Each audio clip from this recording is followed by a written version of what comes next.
Welcome to the Week 2 waiver wire quick hitter. First, we want to look at running back.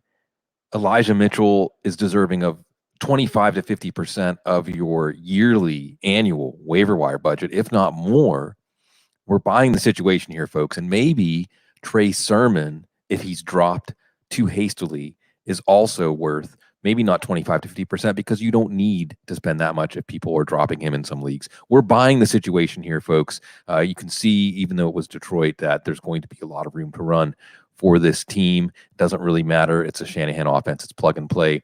So you will take your chances. At some point, we probably will be even talking about Jeff Wilson as a preemptive pickup. But this is a situation where any player with a clear path to touches, even Jermichael Hasty for a unit, to see what happens is Kyle Shanahan is letting us know that this could be a fluid situation week to week. We know there will be production, and last year at times it was able to support two fantasy relevant running backs. If it all gets concentrated on one running back, look out.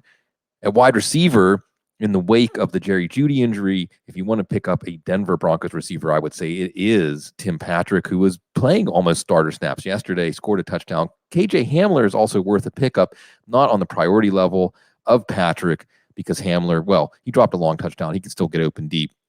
So there might be some chemistry there, but Patrick is more of a mainstay in the pass offense. At tight end, if you're looking for an under-the-radar pickup, David Njoku's back. We'd heard in the offseason that he and the team had patched things up, that he wanted to remain a Cleveland Brown later into his career, and now we can see him being rewarded with a role. It looks like he's going to be more prominent in the passing game, or at least more productive than Austin Hooper. We know that he has tremendous athleticism. He came into the league very young at 20 years old, so maybe it just took him a little longer. Maybe he is a late bloomer. For those of you in two quarterback superflex leagues, be willing to spend on Taylor Heinicke. It looks like he's going to get up to 8 weeks of starts. We saw him against Tampa Bay in the playoffs last year, look just about as good as any quarterback that faced Tampa Bay in the playoffs.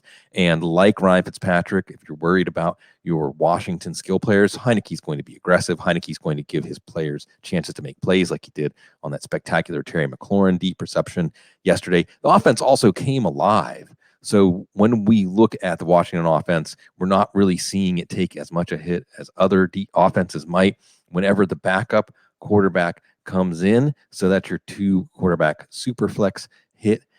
For more, make sure you subscribe to footballguys.com and you get my full waiver wire report with percentages of your yearly budget to spend, upgrades and downgrades, and more at footballguys.com.